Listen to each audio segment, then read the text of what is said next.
الحمد لله رب العالمين.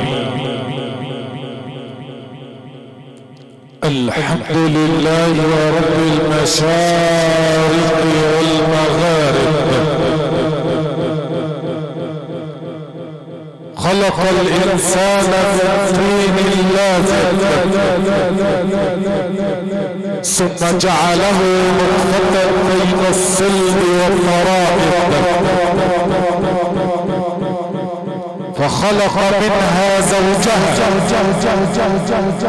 وجعل منهما الأبناء والأقارب تلطف به فنوع له المطاعم والمشارب حمله في البر على الدواب وفي البحر على القوارب أجرى بفضله السحاب وأنزل من السماء ماء فمنه شجر ومنه شراب جعل الليل والنهار خلفة فتذكر أولو الألباب فقال جل في علاه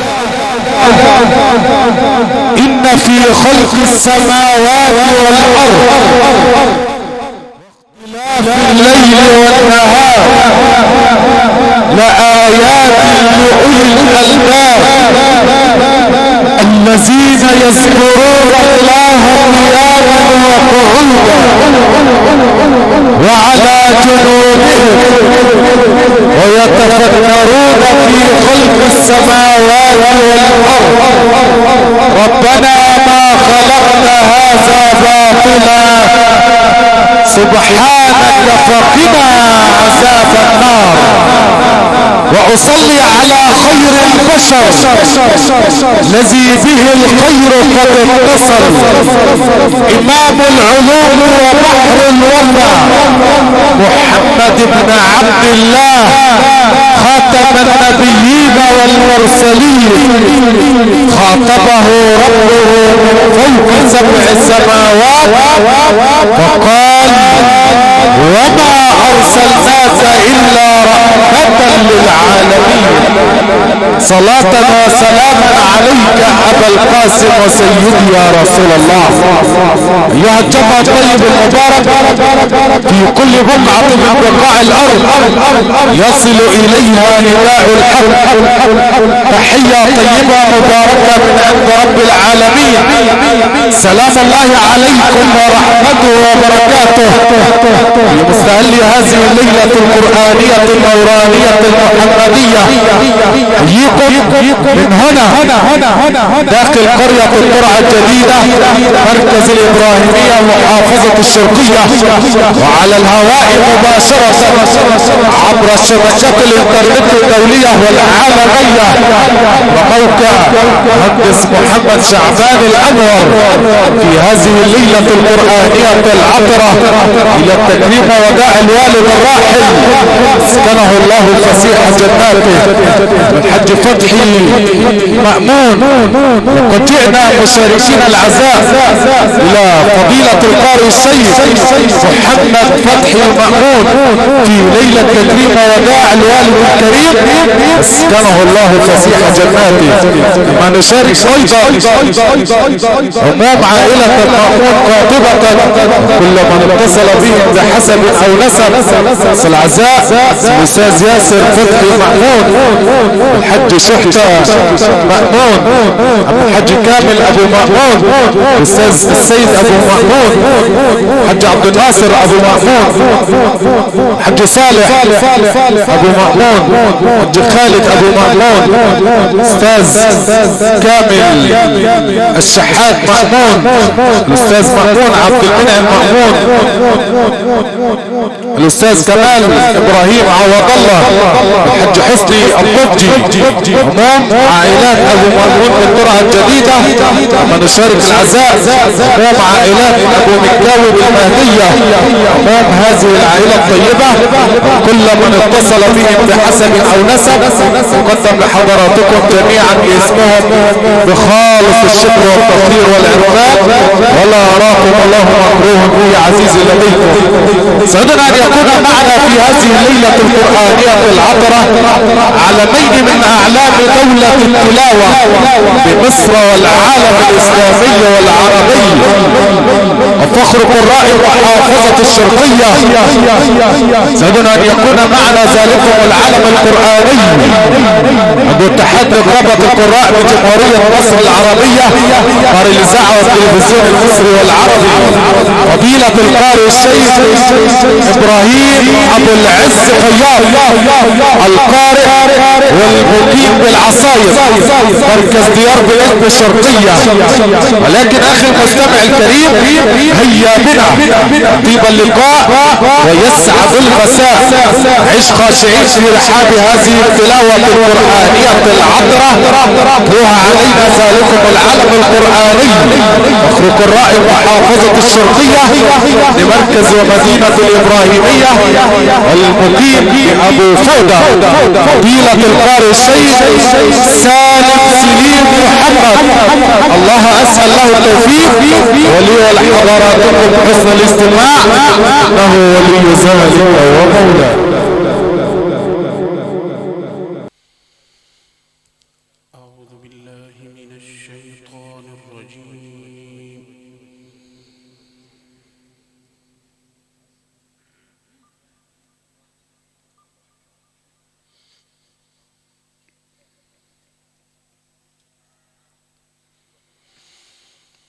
بسم الله الرحمن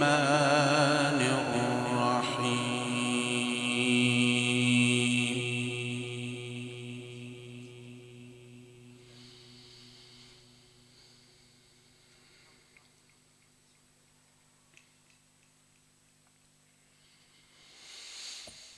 يا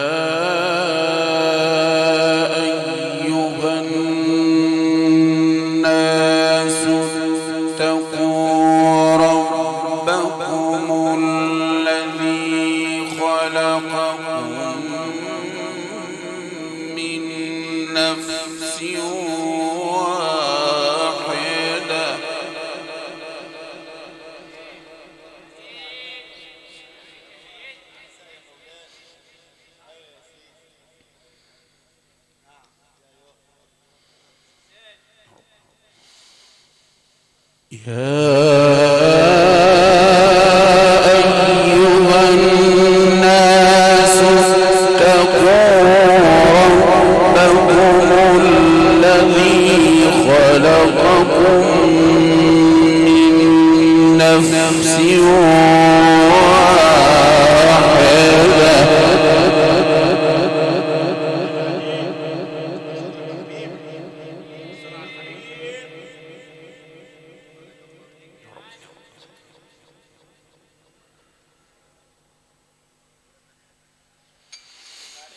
الذي خلقكم من نفس واحدة وخلق منها زوجها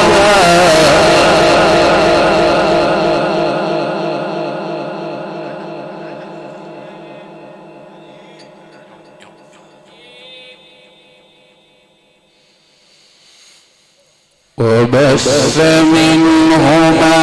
رجالا كثيرا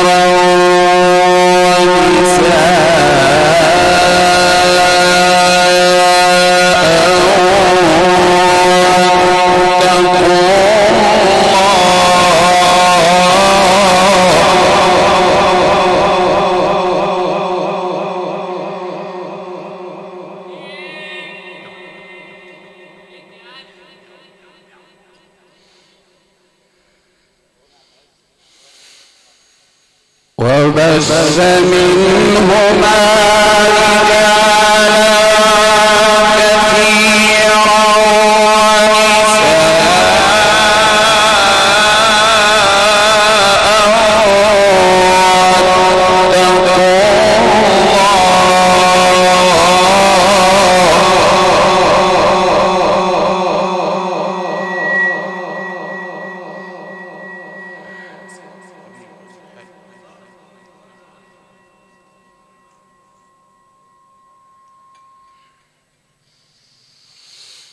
واتقوا الله الذي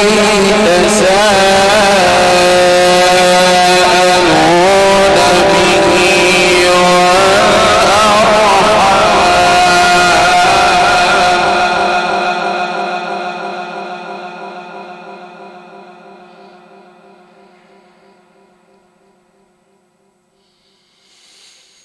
إن الله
وآتوا اليتامى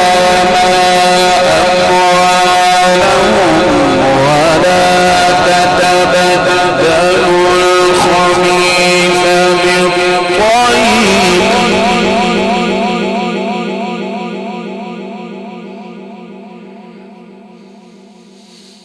ولا تأكلوا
الذي خلقكم من نفس واحدة وخلق منها زوجها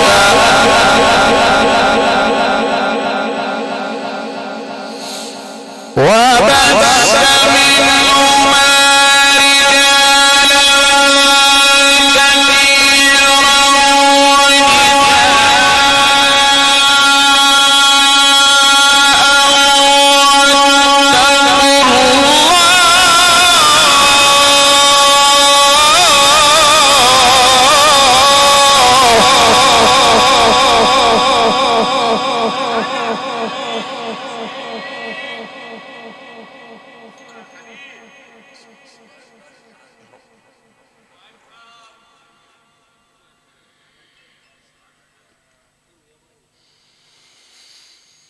وبث منهما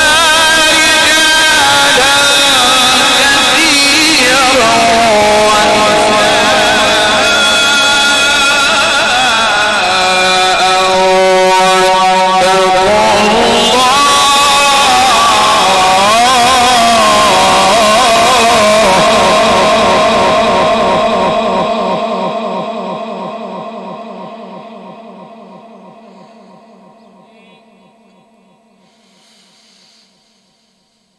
واتقوا الله الذي تساءلون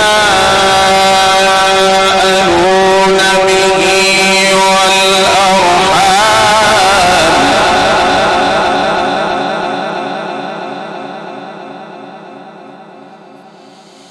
إن الله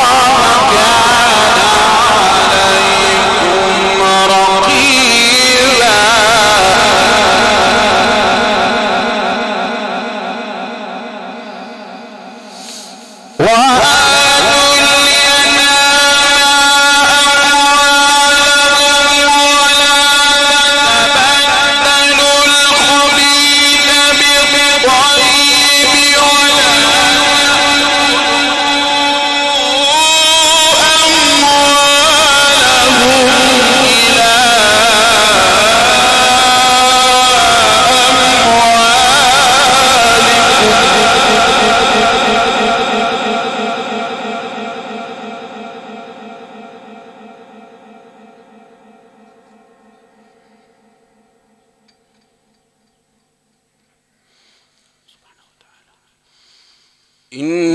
إنه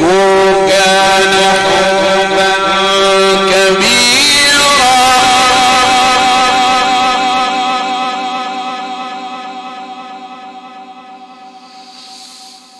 وإن خفتم ألا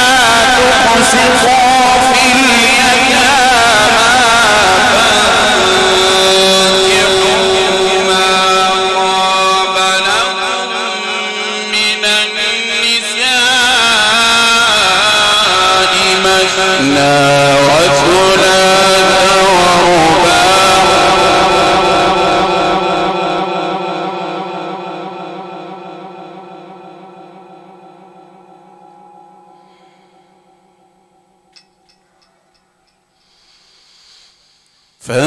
فانكحوا ما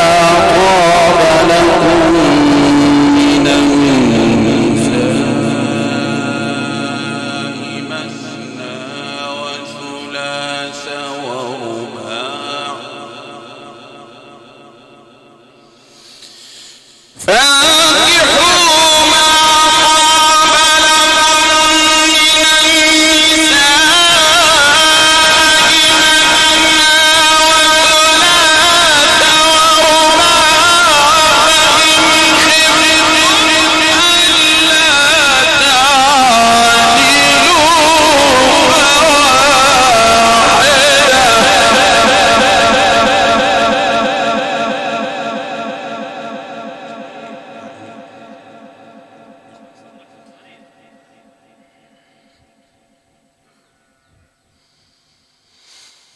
فواحدة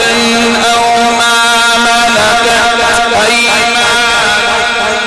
ذلك أدنى ألا تعولوا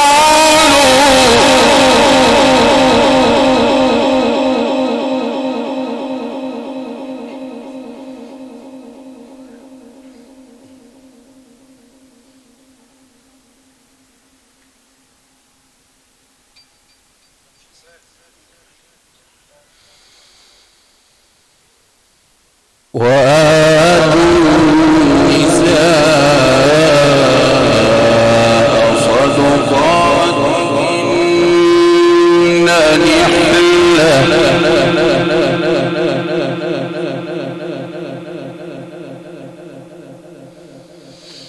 فإن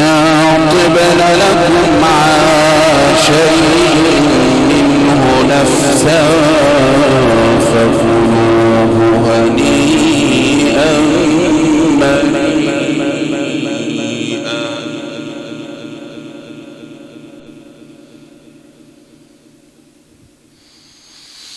وإن خفتم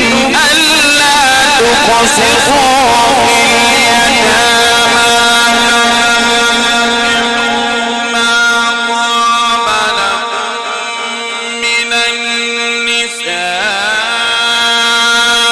مثنى وثلاث ورباع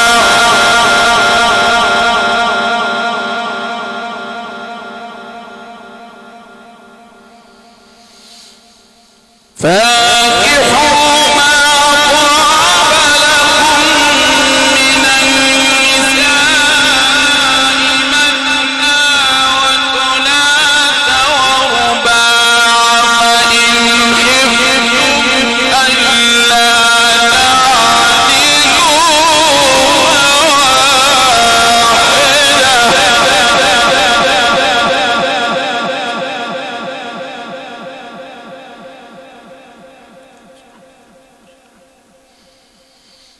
فواحدة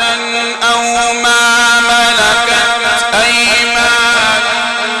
ذلك أدنى ألا تعولوا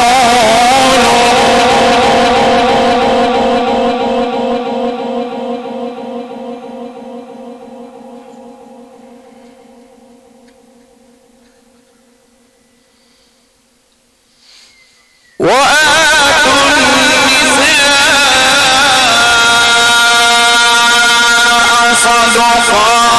صدقاتهن نحلة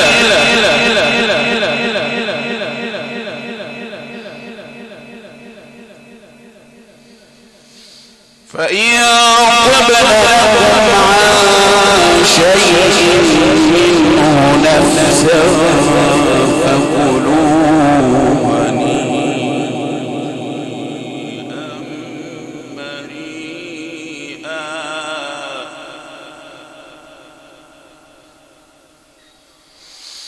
ولا تؤتوا السفهاء أموالكم التي جعل الله لكم قياما وارزقوهم فيها واكسوهم وقولوا لهم قولا معروفا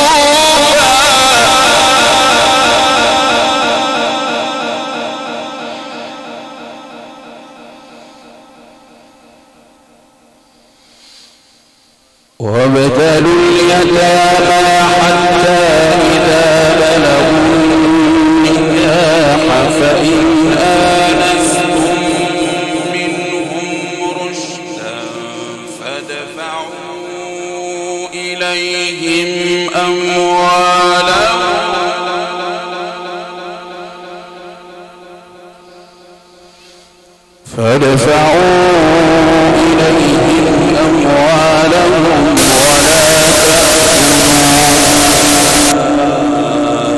إسرافا وبدارا أن يكبروا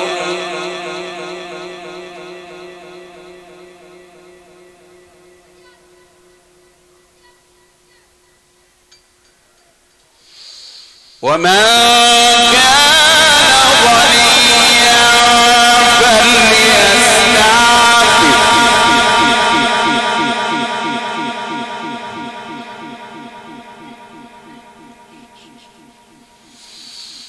ومن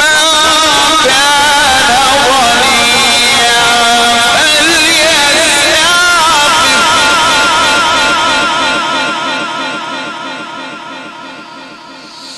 وما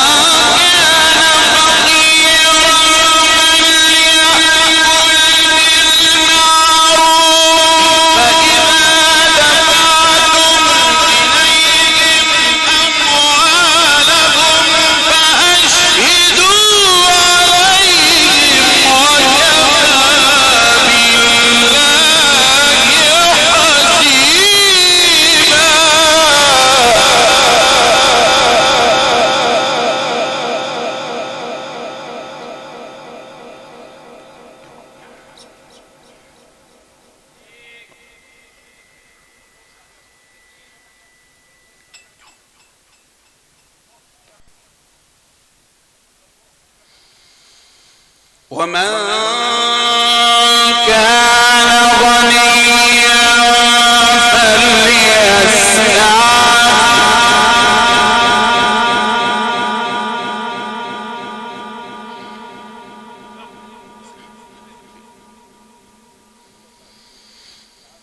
ومن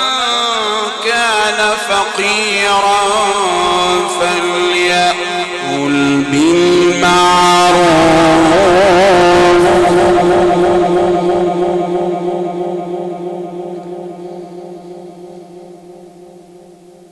فإذا دفعتم إليهم أموالهم فأشهدوا عليهم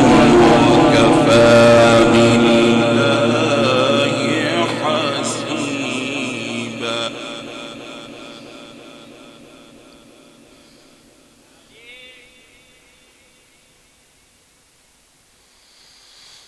للرجال نصيب مما ترك الوالدان والأقربون.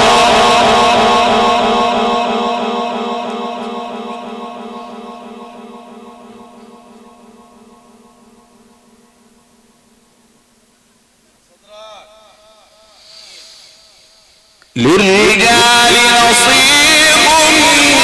مما ترك الوالدان والأقربون.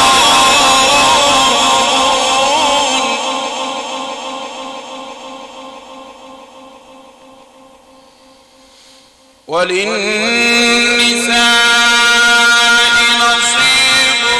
مما ترك الوالدان والأقربون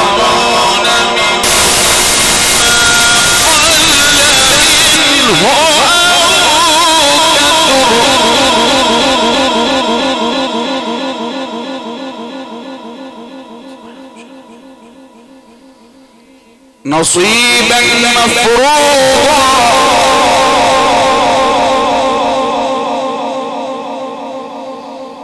نصيبا مفروضا.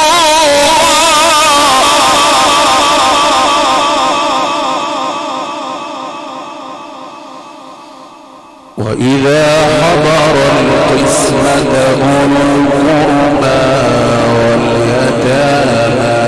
والمساكين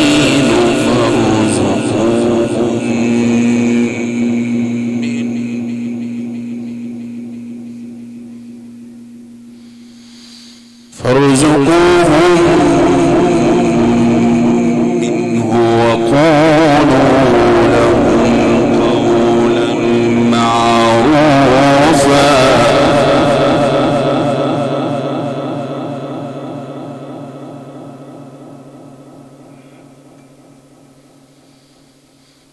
وإذا حضر القسمة أولو القربى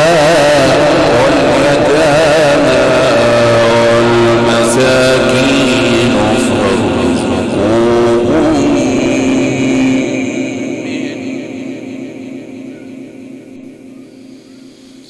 فارزقوهم منه وقولوا لهم قولا معروفا.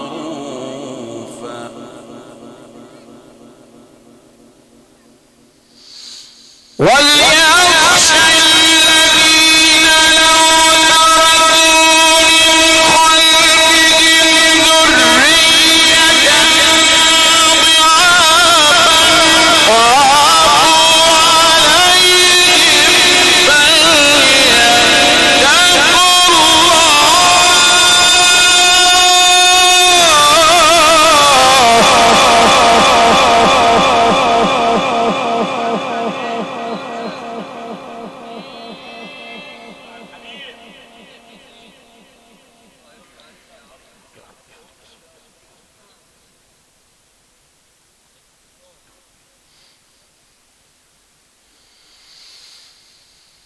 وإذا حضر القسمة أولو القربى واليتامى والمساكين فارزقوهم منه وقولوا لهم قولا معروفا.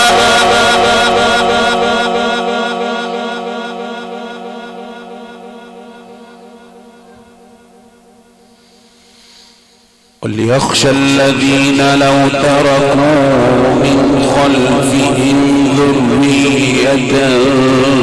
ضعافا خافوا عليهم فليتقوا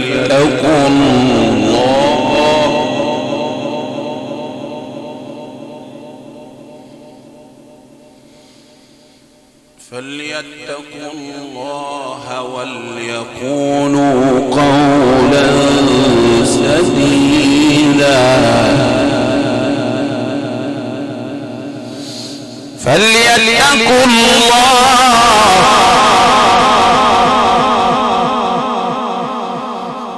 فليتقوا الله وليقولوا قولا سديدا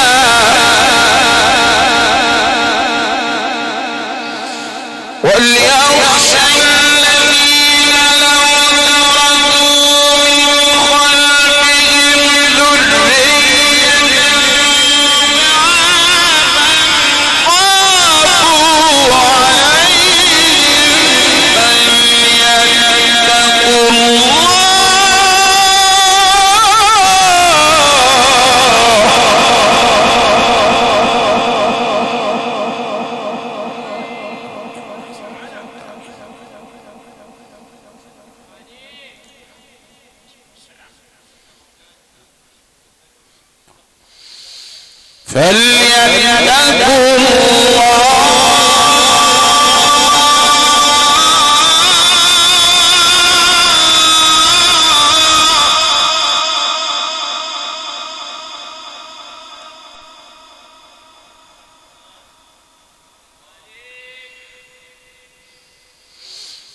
وليخشى الذين لو تركوا من خلفهم ذرية ضعافا خافوا عليهم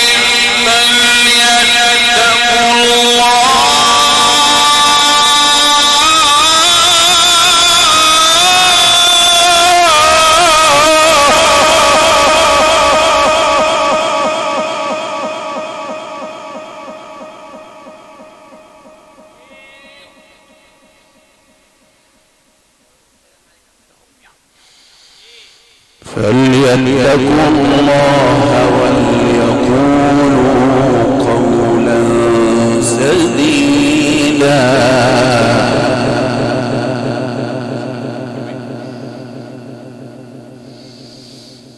وإذا حضر القسمة أولو القربى واليتامى والمساكين فارزقوهم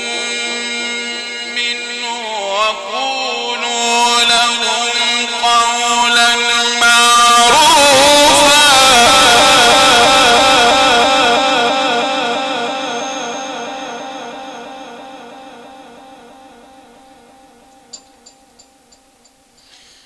صدق الله العظيم.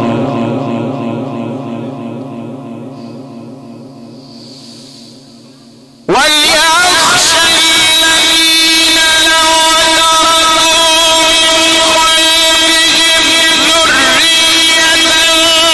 ضعافا خافوا عليهم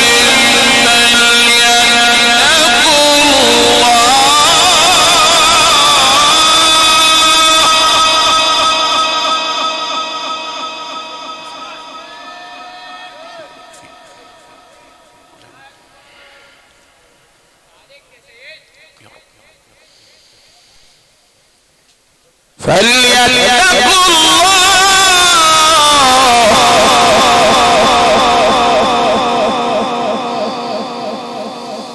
وليخشى الذين لو تركوا من خلفهم ذرية ضعافا خافوا عليهم فليتقوا الله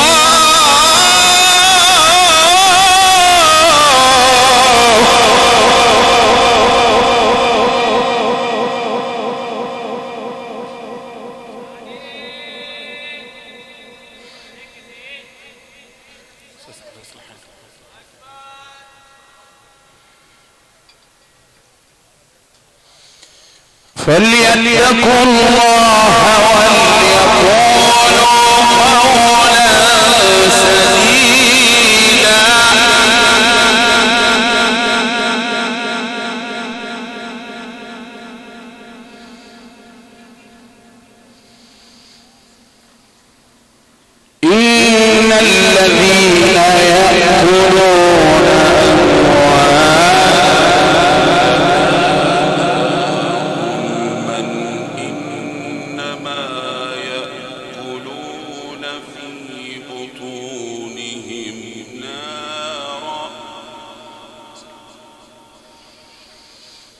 إنما يأكلون في بطونهم نارا وسيصلون سعيرا يوصيكم الله في أولادكم للذكر مثل حظ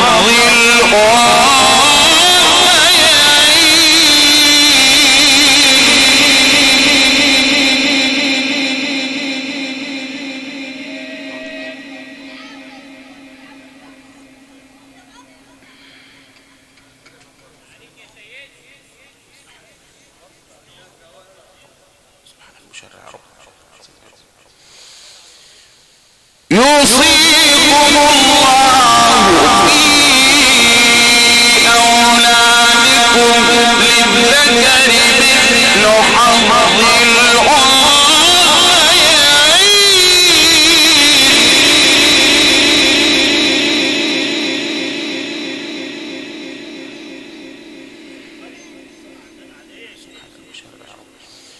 للذكر مثل حظ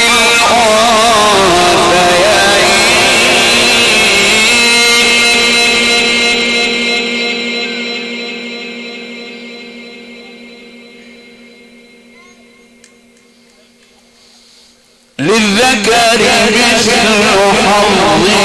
حظ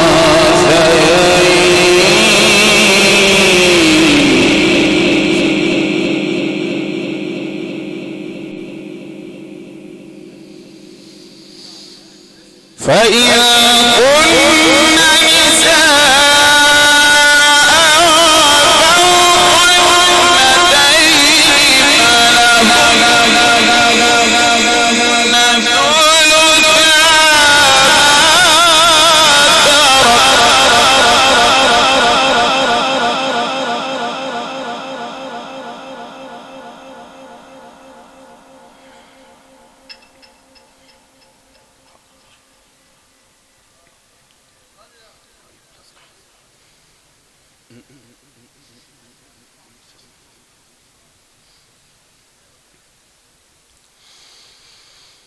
يوصيكم الله في أولادكم للذكر مثل حظ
فإن لم يكن له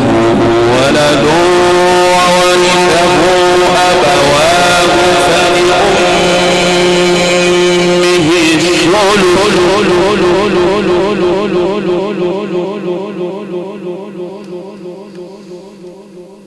فلأمه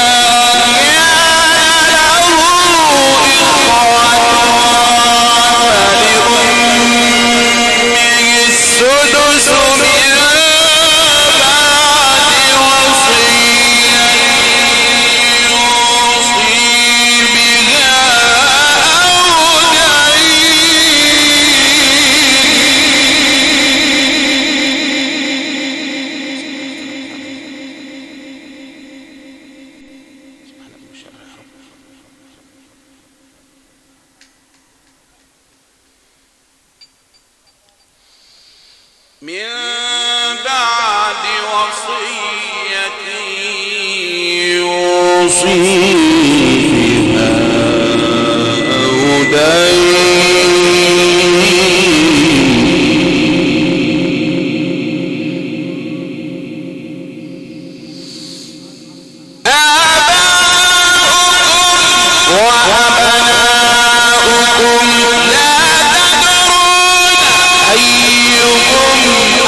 فإن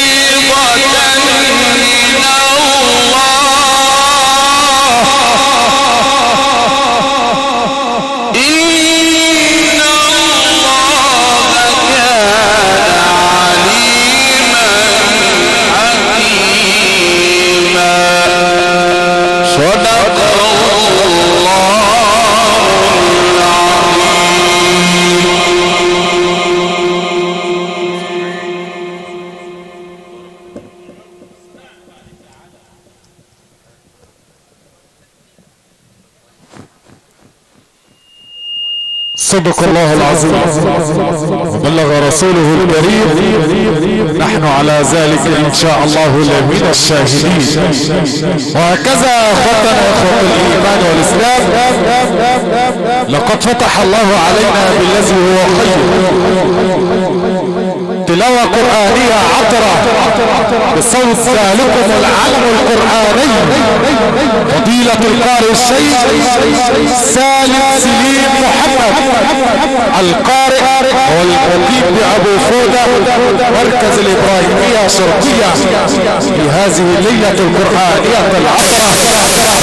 خالص الشكر والتقدير سادة أصحاب الواجب في كل مكان، فضيلة القارئ الشيخ سيد شحاتة، ما تقدم بخالص الشكر للسيد الرائد السيد فتحي، خالص الشكر والتقدير حج العربي الهواري، جربة الهواري، حج حمودة عرندوس، دكتور عمرو ابو وصفي، حج احمد شمس، حج صبري داود، حج السيد عبد الغني، حج مختار احمد مختار، باشمهندس رجب عبد الله، جمال ابو نوار، حج صبري ابو داود، امام عائلات ابو جبر، كما تقدم بخالص الشكر والتقدير لامام عائلات ابو مكاوي بالمهدية، وامام عائلات ابو صالح في القرعة الجديدة وابو نشيد، وكل من اتى يقدم من واجب العزاء عزاء الاستاذ عبد العزيز عصفورة، امام قيادات السياسية والدينية والشعبية والتنفيذية وعمد ومشايخ القرى المجاورة الذين جاءوا مقدمين واجب العزاء في هذه الليلة القرآنية العطرة التي ننقلها لحضراتكم داخل ساحة القرآن الكريم، كبرى قصور الضيافة بمحافظة الشرقية علم الفراشة، توكل على الله ابراهيم الدموني السيد علي، ضارب الدكتور محمد ابراهيم الدموني والمقيم بمدينة الإبراهيمية، نسى صوتية وزعية مهندس سامي العربي والمقيم بعزب الجادو مركز الإبراهيمية، لولات الإنارة الحديثة كبرى محطات الدزل العالمية المتنبلة، وضارب محمد العبيدي والمقيم بالحلوات، صاحبنا الخدمات الفندقية المتميزة وفى بالنظافة والجمال والرقي، سلسلة هات الأصدقاء، وضارب متر السيد مصباح والمقيم بالقرعة الجديدة، وحدة التصوير والبث المباشر مهندس محمد شعبان الأنور والمقيم بمدينة الإبراهيمية في ليلة تكريم ووداع الوالد الراحل اسكنه الله فسيح جناته. أبقى أسأل أن يجعل هذه الليلة من أسعد الليالي عليه، شرها مع النبيين الصديقين والشهداء والصالحين وحسن أولئك رفيقا في ليلة تكريم ووداع حج فتحي أبو مأمون. قد جئنا مشاركين العزاء لا الأسرة والعائلة الكريمة فضيلة القارئ الشيخ محمد فتحي مأمون، أستاذ ياسر فتحي مأمون، حج شحبة مأمون، حج كامل مأمون، أستاذ السيد مأمون، حج عبد الناصر مأمون، حج صالح مأمون، حج خالد مأمون، أستاذ كامل الشحات مأمون، أستاذ مأمون عبد المنعم مأمون، شاركين ايضا استاذ كمال ابراهيم عوض الله، حج حسني الطبجي، مهندس احمد كامل، دكتور ابراهيم كامل، محمد اسماعيل، عموم عائلات ابو مأمون بالقرعة الجديدة وعائلات ابو مكاوي بالمهدية، كل من اتصل بهم بحسب او نسب قدم لحضراتكم جميعا باسمهم بخالص الشكر والتقدير. اخوتنا اخوة الايمان والاسلام، كل شيء في الدنيا له حق، ولكن حلاوة القرآن ليس لها حق. وصدق صلى الله عليه وسلم إذ يقول تركت فيكم واعظين اثنين، واعظ صادق وواعظ متكلم. اما عن الواعظ الصادق فهو الموت، الواعظ المتكلم فهو القرآن الكريم. فهيا بنا نعيش في رحاب هذه التلاوة القرآنية العطرة، روها علينا سالكم العلم القرآني ذي القارئ الذي حظاه الله جمال الصوت ودقة الأداء وتعدد الروايات، نبت بيت القرآن فخر قراء محافظة الشرقية، القارئ والمقيم بالعصايد مركز ديار بالعزبة الشرقية، فضيلة القارئ الشيخ إبراهيم أبو العز فياض. الله أسأل له التوفيق ولي ولحضراتكم حسن الاستماع، له ولي ذلك ومولاه.